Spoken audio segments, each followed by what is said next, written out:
everyone, it's Brittney from the Pretty Plus, and I hope that you are excited about the new year. 2017 was a great year for me, and I hope that it was a good year for you.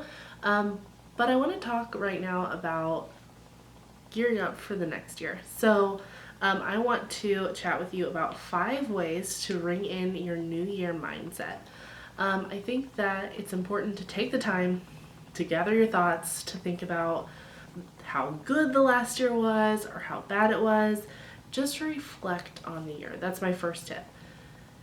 Think about those horrible things that happened and how you can prevent them from happening in the next year, or at least be prepared for when they do happen.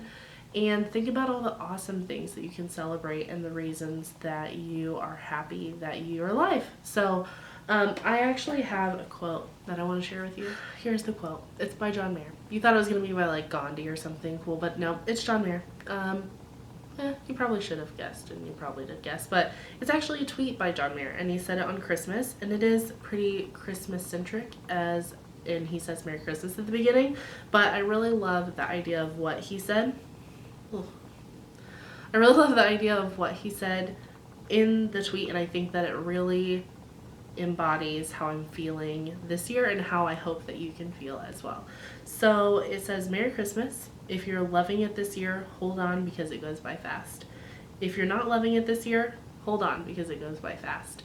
So I think there's that's a deep tweet, and I'm just the biggest John Mayer fan anyway, so he can do no wrong in my eyes, but I feel like it's so fitting. If things are going bad, hold on because things will get better. And if they're going great, hold on because sometimes things come up and they could be better. But just think about the time that you're having right now, and if you're loving it, love it. If you're hating it, know that something better is coming along for you. So that's my little spiel. I guess this is all kind of a little spiel, but that was my first thing. Reflect on the last year. My second thing is to think about traits that you wish to embody. This is a hard one because you have to think about things that you're not good at, or things that you wish you were better at.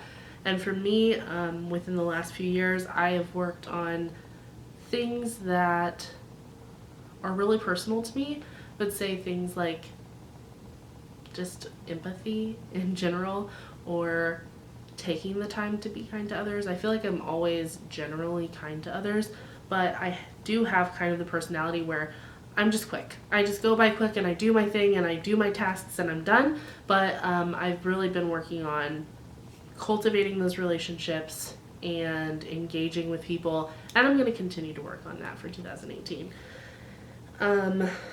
So whatever you want to put out into the universe, whatever that thing is that you want to work on, do it to your best extent. My third thing is to write out your resolutions. I don't think it's enough to just think them. I mean, you could think them really hard, but I think you need to write it down. I think whether all you can muster is writing it in the notes on your iPhone, write it down. I like to write it pretty much everywhere, but in my Erin Condren Life Planner, I have a list of goals on the side here right in the beginning of January.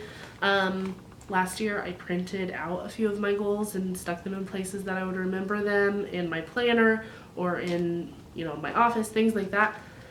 I think it really helps to write them down so that they feel more like a contract instead of just a thought. And do what you're comfortable with, but writing things down always seems to help me, and it makes it a point to make your resolutions important enough to be remembered.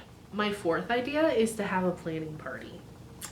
This sounds so cheesy, but it's great because crowdsourcing or friend sourcing is such a good idea, because I know that there are things that I'm really good at that I can share with my friends. For example, I have kind of gotten a really good hang of this whole budgeting thing, and I plan on sharing it more with you guys because I've figured out that I am actually pretty good at it. I've been helping some friends with budgeting as well, and I think that this next year is going to bring them more financial peace as well, and that makes me feel so good. So imagine if your friend has something they can share back with you, that will make them feel so good, and it just good feelings back and forth. You're getting something and giving something in return. A planning party is my favorite. You can bring all your girlfriends together, have some brunch, do whatever you feel like doing, or it can just be you and a spouse and just talking about your plans, because my husband and I, we talk about our plans all the time. So I don't think that we necessarily have to have a sit down party to do it, but we'll probably do a dinner and just talk about what our plans are for the next year and what our goals are financially and like mentally, and just little things that we want to be doing for ourselves and things that we want to be working on as a family. So I think have a planning party, whether that be you getting a bunch of your girlfriends together and like all having your planners out and talking about the things that you want to do by when and when. I think that could be so fun. Or if it's just you and your best friend or you and your husband, do that as well. I think it's a perfect idea. And the last thing to do is to set your plan in motion.